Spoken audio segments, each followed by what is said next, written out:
ಇಷ್ಟು ದಿನ ಬರೀ ವಿಜುವಲ್ಸ್ ಇಂದಾನೇ ಡಿಸ್ಕಷನ್ಗಳನ್ನ ಹುಟ್ಟಾಕಿ ಸರಿ ತಪ್ಪು ಅನ್ನೋ ದ್ವಂದ್ವಕ್ಕೆ ದಾರಿ ಮಾಡಿಕೊಟ್ಟು ಅದನ್ನೇ ಪ್ರಮೋಷನ್ ಅನ್ನೋ ಮಟ್ಟಿಗೆ ಟಾಕ್ಸಿಕ್ ತಂಡ ಯೋಚನೆ ಮಾಡಿ ಬಂದ್ ಆಗಿತ್ತು. ಅಂಡ್ ಪದೇ ಪದೇ ಅದೇ ಆಗ್ತಾ ಇದೆಯಲ್ಲ ಗುರುವೆ, ಬೇರೆ ಏನಾದ್ರೂ ಕೊಡ್ರಪ್ಪ ಅಂತ ಎಲ್ಲಾ ಕಡೆ ಕೇಳಿದ್ದು. ಸೊ ತಗೊಳ್ರೋ, ನೋಡ್ಕೊಳ್ಳಿ, ಇದು ಆರಂಭ ಅಲ್ಲ ವಿನಾಶ ಅಂತ ಸರಿಯಾಗಿರೋ ಒಂದು ನ್ಯೂಕ್ಲಿಯರ್ ಬಾಂಬ್ ಅನ್ನೇ ತಂದು ಹಾಕಿದ್ದಾರೆ. ಹೆಸರು ತಬಾಹಿ, ಅರ್ಥ ಸರ್ವನಾಶ. ಸರಿ, ಮಾತಾಡೋಣ ಡೀಟೇಲ್ಡ್ ಆಗಿ. ಬಟ್ ಅದಕ್ಕೂ ಮುಂಚೆ ಚಾನಲ್ಗೆ ಹೊಸಬ್ರಾಗಿದ್ರೆ ಸಬ್ಸ್ಕ್ರೈಬ್ ಮಾಡ್ಕೊಳ್ಳಿ. ಅಂಡ್ ವಿಡಿಯೋ ಇಷ್ಟ ಆಯ್ತು ಅಂದ್ರೆ ಖಂಡಿತ ಒಂದು ಲೈಕ್ ಕೊಟ್ಟು ಸಪೋರ್ಟ್ ಮಾಡಿ. ಮೊದಲನೇದಾಗಿ ಇದರ ಅನಾಲಿಸಿಸ್ ಕಡೆ ಬರೋದಾದ್ರೆ, ಇಲ್ಲಿ ಈ ಸಲ ಬೇರೆ ಥರಾನೇ ಒಂದು ಡಿಸ್ಕ್ಲೈಮರ್ನ ಹಾಕಿದ್ದಾರೆ. ಇಂಟ್ರೋ ಕೋಟ್ ಅಂತಾನೂ ಹೇಳ್ಬೋದು. ಅಂಡ್ ಆಕ್ಚುಲಿ ಅದು ಸ್ಟೋರಿ ಪರ್ಸ್ಪೆಕ್ಟಿವ್ ಇಂದ ಸಿಕ್ಕಾಪಟ್ಟೆ ರಿಲೇಟಬಲ್ ಆಗಿದೆ. Out beyond ideas of wrongdoing and rightdoing there is a field, I will meet you there, Rumi. ಹೊರಗಿಂದ ಜಸ್ಟ್ ಸೂಪರ್ಫಿಷಿಯಲ್ ಆಗಿ ನೋಡಿದ್ರೆ ಲೈನ್ ಚೆನ್ನಾಗಿದೆ, ಅದಕ್ಕೆ ಹಾಕೊಂಡಿದ್ದಾರೆ ಅಂತ ಅನ್ಬೋದು. ಆದ್ರೆ ಈ ಸ್ಟೇಟ್ಮೆಂಟ್ ಮೆಟಫರಿಕಲಿ ಒಳ್ಳೆ ಲೇಯರ್ ನ ತೆರೆದಿರ್ತಾ ಇದೆ. ಫಸ್ಟ್ ಆಫ್ ಆಲ್, ಈ ಹಾಡು ರಾಯ ಮತ್ತೆ ನಾದಿಯಾ ಇಬ್ಬರ ಕೆಮಿಸ್ಟ್ರಿ ಮತ್ತೆ ರೊಮ್ಯಾನ್ಸ್ ನ ಪೋರ್ಟ್ರೇ ಮಾಡ್ತಾ ಇದೆ ಅಂತ ಅನ್ಕೊಂಡ್ರೆ ಅದು ಲಿಟ್ರಲಿ ತಪ್ಪು. ಕಥೆಯಿಂದ ತುಂಬಾ ದೂರ ಹೋಗ್ಬಿಡ್ತೀವಿ. ಹೆಸರಲ್ಲೇ ಟಾಕ್ಸಿಸಿಟಿ ಇದೆ, ಇನ್ನ ಸಿನಿಮಾದಲ್ಲಿ ಕೇಳ್ಬೇಕಾ? ಹಾಗಾಗಿ ಇಲ್ಲಿ ಬಿಯಾಂಡ್ ರೈಟ್ ಅಂಡ್ ರಾಂಗ್ ಅಂತ ಏನ್ ಹೇಳಿದ್ದಾರೆ ಅದು ಈ ಪ್ರಪಂಚದಲ್ಲಿರೋ ಪಾತ್ರಗಳು ತಮ್ಮ ಮಾರಲ್ ವ್ಯಾಲ್ಯೂಸ್ ನ ಕಿತ್ತು ಬಿಸಾಕಿ ಬದುಕ್ತಾ ಇದ್ದಾರೆ ಅನ್ನೋದನ್ನ ಪಾಯಿಂಟ್ ಔಟ್ ಮಾಡ್ತಾ ಇದೆ. ಹಾಗೆ ಬರ್ದಿರೋ ಆ ಲಿರಿಕ್ಸ್ ಎಲ್ಲಾ ಮಿತಿ ಮೀರಿ ಹೋಗೋಣ, ಗಡಿ ದಾಟಿ ನೋಡೋಣ, ಇದು ರೀತಿ ರಿವಾಜು ಸಮಾಜ ಏನ್ ಅನ್ಕೊಳತ್ತೆ ಅದೆಲ್ಲ ಬಿಟ್ಟಾಕಿ ಪೂರ್ತಿ ಡಿಟ್ಯಾಚ್ ಆಗಿ ಹೋಗೋಣ ಅನ್ನೋ ಅರ್ಥ ಕೊಡ್ತಾ ಇದೆ. ಐ ಮೀನ್ ಮಾರಲ್ ವ್ಯಾಲ್ಯೂಸ್ ನ ಬಿಟ್ಟು ಇನ್ನೊಂದು ಹಂತಕ್ಕೆ. ಸೊ ಶುರುವಾಗಿ ಮೊದಲ 30-40 ಸೆಕೆಂಡ್ ಅಲ್ಲೇ ಇದು ರೊಮ್ಯಾಂಟಿಕ್ ಸಾಂಗ್ ಅಲ್ಲ, ಸಿಚುವೇಶನ್ ಇಂದ ಎಸ್ಕೇಪ್ ಆಗೋ ಒಂದು ಹಾಡು, ವಿನಾಶಕ್ಕಿಂತ ಮುಂಚೆ ಬರೋ ಒಂದು ಟ್ರ್ಯಾಕ್ ಅಂತ ಹೇಳ್ಬೋದು. ಅಂಡ್ ಸಿನಿಮಾದಲ್ಲೂ ಅಷ್ಟೇ ಈ ಸಾಂಗ್ ಆದ್ಮೇಲೆ ಏನೋ ಒಂದು ಭಯಾನಕ ಟ್ವಿಸ್ಟ್ ಇದೆ ಪಕ್ಕಾ.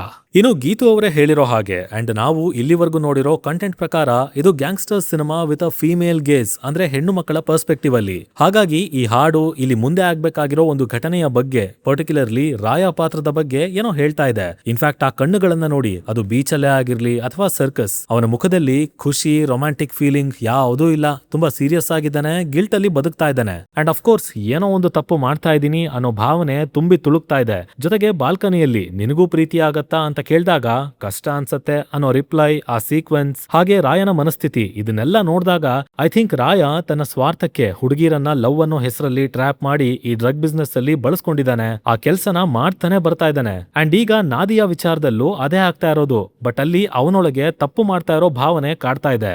ಇವನ್ ಇಲ್ಲಿ ಒಂದು ಮೀಟಿಂಗ್ ಅನ್ನ ತೋರಿಸ್ತಾರೆ, ಅಲ್ಲಿಂದನೂ ಆತ ಎದ್ದು ಬರ್ತಾನೆ, ಸಿಕ್ಕಾಪಟ್ಟೆ ಡಿಸ್ಟರ್ಬ್ ಆಗಿದ್ದಾನೆ. ಪ್ಯಾರಲಲ್ ಆಗಿ Nayanthara as Ganga, partner in crime, ಅವಳ ರಿಯಾಕ್ಷನ್ ಕೂಡ ಇದೇ ವಿಷಯನ ಕನ್ವೆ ಮಾಡ್ತಾ ಇದೆ. ಅಂದ್ರೆ ಮೋಸ್ಟ್ಲಿ ನಾದಿಯಾ ಮೇಲೆ ರಾಯನಿಗೆ ನಿಜವಾದ ಪ್ರೀತಿನೇ ಆಗ್ಬಿಟ್ಟಿದೆ, ಅದನ್ನ ಅವನು ಸೀರಿಯಸ್ ಆಗಿನೇ ತಗೊಂಡಿದ್ದಾನೆ. ಇನ್ಫ್ಯಾಕ್ಟ್ ಮದುವೆನೋ ಆಗ್ಬೋದೇನೋ ಗೊತ್ತಿಲ್ಲ. ಬಟ್ ನನಗಿರೋ ಅನುಮಾನ ಏನಂದ್ರೆ ಟಿಕೆಟ್ ಬಂದು ರಾಯನ ಮಗ ಅಂಡ್ ಅವನ ತಾಯಿ ಯಾರು, ಇದೇ ನಾದಿಯಾ. ಸೊ ನೋಡುವ ಈ ಅನಾಲಿಸಿಸ್ ಎಷ್ಟರ ಮಟ್ಟಿಗೆ ವರ್ಕ್ ಆಗತ್ತೆ ಅಂತ.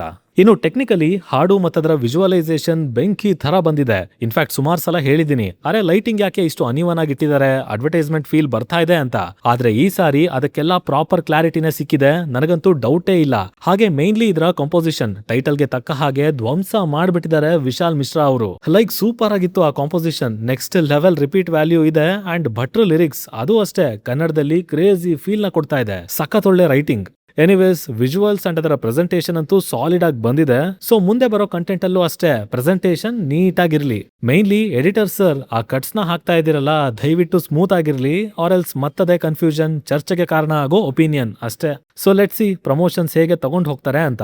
ಅಂಡ್ ಇನ್ನು ಇಂಗ್ಲಿಷ್ ವರ್ಷನ್ ಡಿಸ್ಟ್ರಿಬ್ಯೂಷನ್ ಬಗ್ಗೆ ಕ್ಲಾರಿಟಿನೇ ಸಿಕ್ಕಿಲ್ಲ, ಅದು ಕೂಡ ಆದಷ್ಟು ಬೇಗ ಬರ್ಲಿ ಅಂತ ಕೇಳ್ಕೊಳ್ತಾ ನಾನು ಹೊರಡ್ತಾ ಇದ್ದೀನಿ. ಇನ್ನ ಈ ಹಾಡನ್ನ ಕೇಳಿ ನೋಡಿರೋ ನಿಮಗೆ ಯಾವ ತರ ಒಪಿನಿಯನ್ ಬಂತು, ಏನೇನ್ ಅಭಿಪ್ರಾಯಗಳಿದೆ ಅದನ್ನೆಲ್ಲ ಕೆಳಗಡೆ ಕಮೆಂಟ್ ಮಾಡಿ ತಿಳಿಸ್ಬಿಡಿ.